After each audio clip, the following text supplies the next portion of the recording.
that it's just not happening. Another thing, as far as for the countywide vision, what I find with, I believe it's been over 2 years since we've had a representative on the Cowles Board of Commissioners from Kalama or Woodland. There is so much happening in Kalama and Woodland right now. There's a lot of economic development. There's a lot happening south of us with the casino and things that are going to impact our area. Just as a short number, because I wrote it down so I wouldn't get it wrong, in the last 6 years, Castle Rock's grown 10.4% in population, Kalama's grown 8.3% in population, Woodland's grown 7.5% in population, Longview's grown 1.5%, and Kelso's grown 0.38%.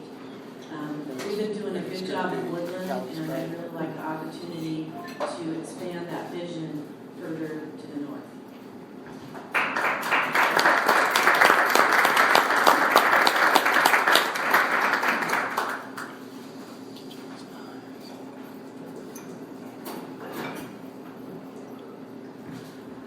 Well, thanks for having me here. Nice to see a lot of familiar faces out there. I'm Mike Karnofsky, and I'm running for re-election as Cowles County Commissioner.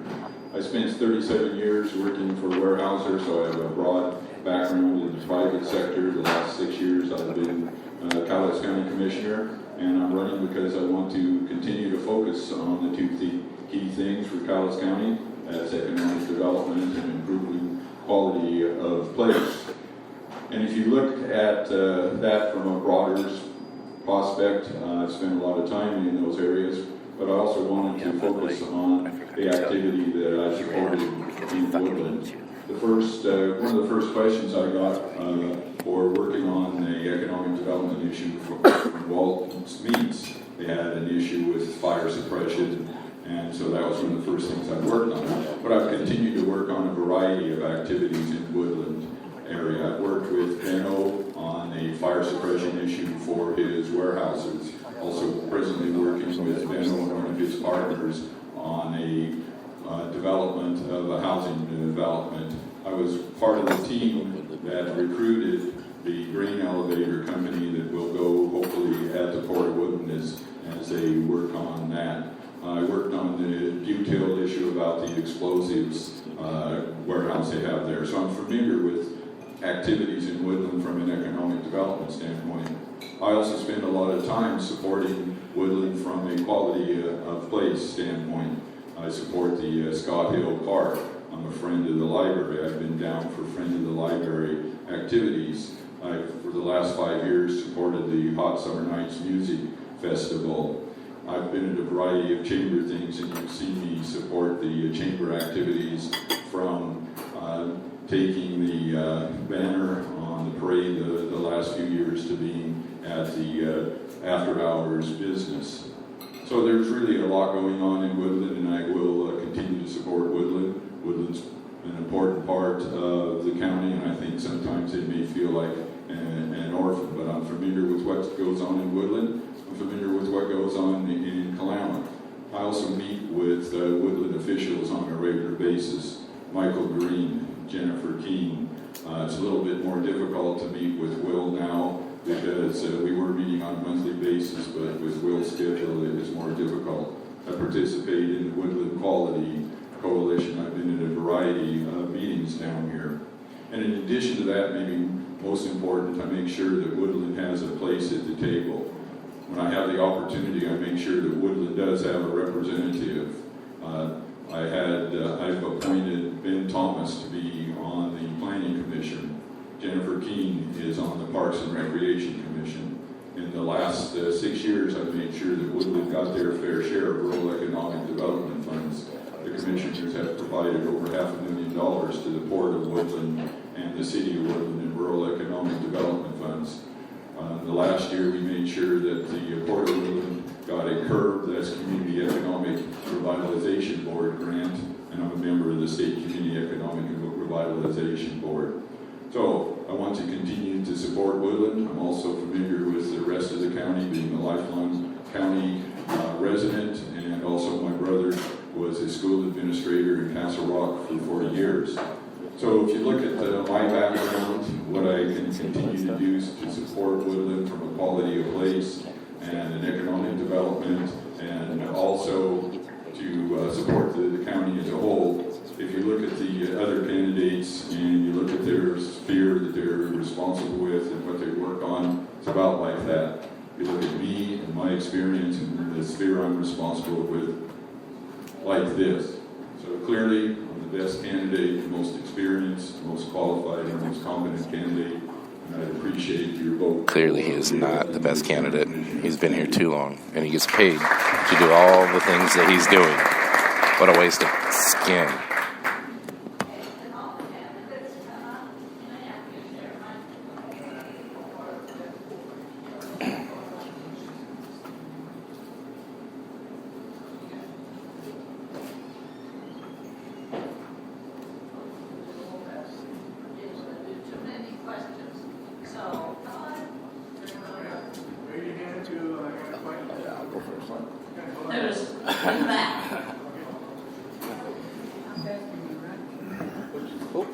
Actually, I don't have a question. I just want to point out that Mike gets paid to do all those things that he just said he does in our county. Still. Hey, we only allow questions. We only allow questions. So I would like to thank the challengers for noticing that we have a problem in Calais County and for stepping up and running. Thank you.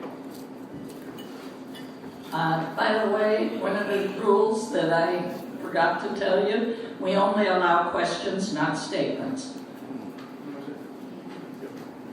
Mike, isn't it true that the council, Cowles County Commissioners, can only do what the state tells them to do?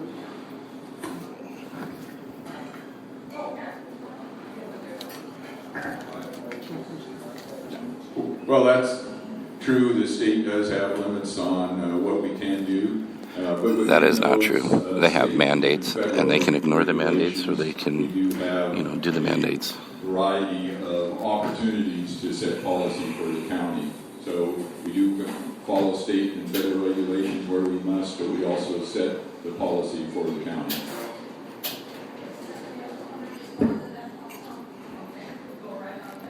I think it's important to make a distinction between the RCW and the Washington Administration. Thank you, Arn. The codes. The codes are often bureaucratically written, and they should be treated in a different manner. I recall talking to Axel Swanson about an issue, and he said, "Oh, if I do that, they'll throw me in jail." And I said, "Fine, I'll go to jail alone there with you," and he refused. My point being is that if we all think back in history, we have the Alien and Sedition Acts from John Adams, and if we just knuckle under those things, all we get is to be subservient. We don't change anything.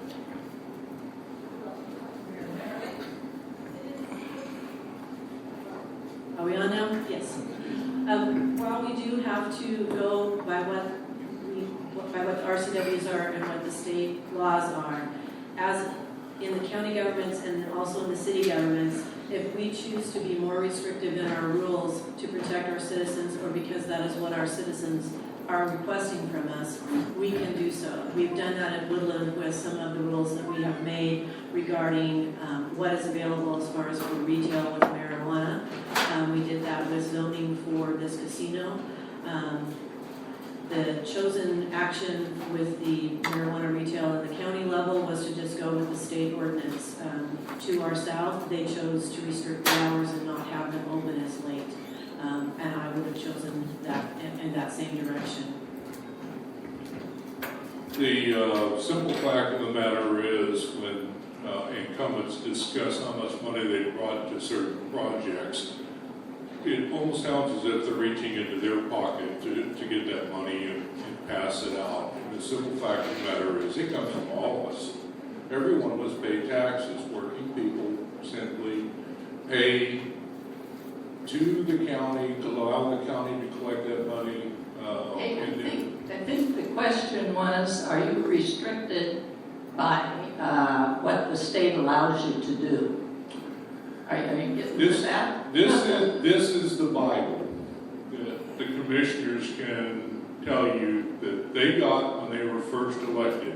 It spells out completely RSW, AMCA,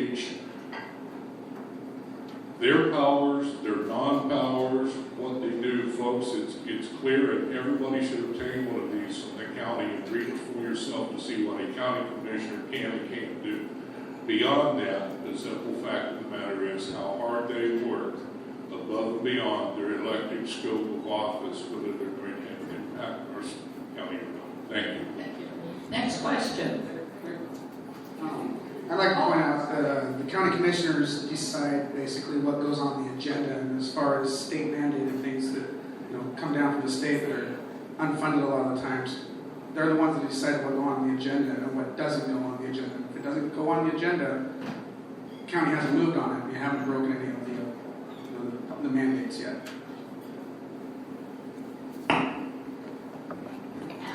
Yes, but any of you support hiring a county administrator? Because now the commissioners can't work together without it being a meeting, so they can't even talk to each other. So would you support hiring a county administrator? You want to direct it to one, so it's just so that we can build it in. Or I will, primarily. So we don't always start with the same one. Okay, yes, I do support hiring a county administrator. We've just done that in the city of Woodland, and in just the last 5 months since he's been on board, we've had an increase in the way that our workflow happens, the way that our agendas happen, the scheduling of what is going to be happening amongst our staff.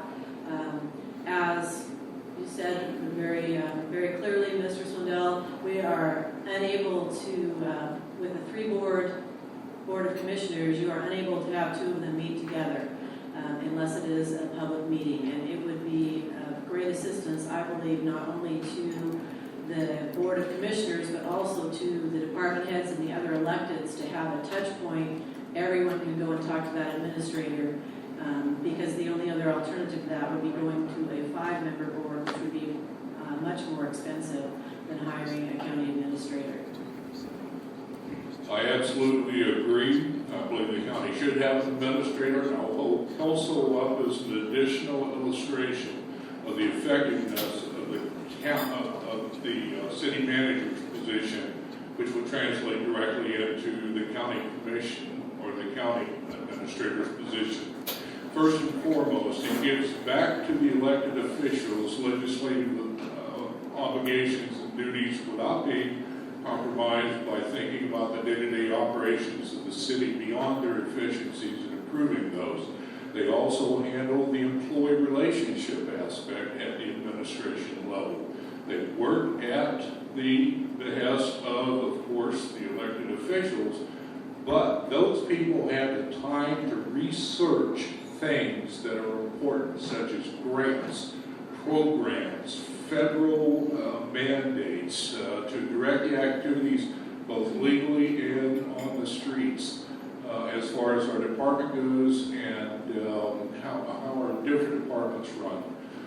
By all means, folks, we need that position, that county administrator. Actually, that's a complex question, but I'm on the opposite side. I don't think I want yet another hired person between the people and the operation of the county. The commissioners actually do have an issue in that I think they lack a breadth across a number of issues like technology, but I think that could be made up at election time. I know there are a lot of issues. It requires an open-mindedness and an effort and desire to learn and investigate. Hiring another person, I don't see addresses that. Yeah, I agree with Arn in that statement. I don't believe in growing the government in most instances. Let me tell you a little story about what happened in Kelso with our city manager up there. The city council was asked to go in on a study to fund a study to look into getting an indoor soccer arena in the parking lot across from the county fairgrounds. And Kelso City Council